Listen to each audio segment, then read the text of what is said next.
Hey friends, just popping on here after work to continue to talk about Shift by Summer and where we are in the process.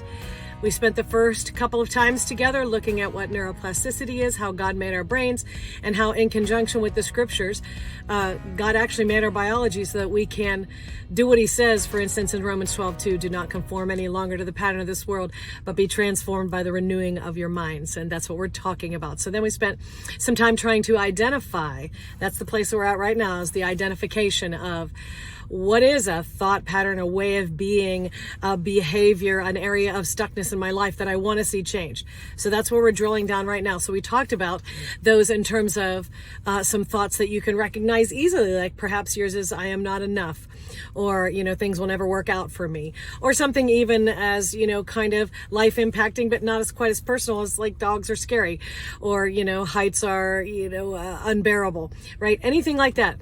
But I just wanted to help you in this process of identification, because that's where we are as we begin to learn and go through this process for the next couple of months about what shift is, how we shift our minds, how we actually become people who live and think in different ways. It's so exciting. So I thought I would give you some other areas to mine for this focus of where you want your attention to be for the next couple of months, what we want to work on. First would be patterns that we live in. Search patterns that you live in. And so think about ways of being that you operate in, like why do you not like crowds? Like why do you never volunteer for things? Like why do you talk too much? Why do you talk too little? Why, right? Just thinking about some of the patterns that we live in. Why do you avoid certain kinds of people and are attracted to others? Just think about the patterns that we live in, any kind of pattern. And you could maybe find a neural pathway you wanted to work on there, a thought you wanted to work on there. The other is very clear. We have an enemy against our soul. John 8:44 says this enemy's a liar. Jesus said that in John 8:44, this enemy's a liar. And so there is one lying to you on the regular. And those lies are about God, about ourselves, and about others. And so those are great targets. If you know you've been susceptible to a lie, God is not good. I am not important to the kingdom of God. I am not forgiven. Like any kind of lie that you can identify from help, that's a great target to think about being the one that you work on for the next couple of months.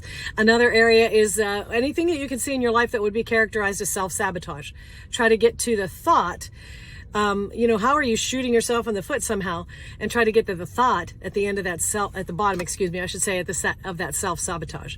So there's that. And then the fourth area I would say that you could try to find, mine for this identification of what target thought you want to work on would be thinking about any kinds of thoughts that lead you to anti-biblical ways of being or behaving. Anything that you're like, okay, this thought leads me to ways that I know are not in alignment with God's best for me. Any of those are the places that you're looking for these thoughts. And pretty soon we're going to get on our target thought, and then we're going to start going with that. So I'm excited to do this with you. Let's keep, praying to God, asking God, what's the target that you want me to get after? And so that by this summer, I'm living in a totally different place. So excited.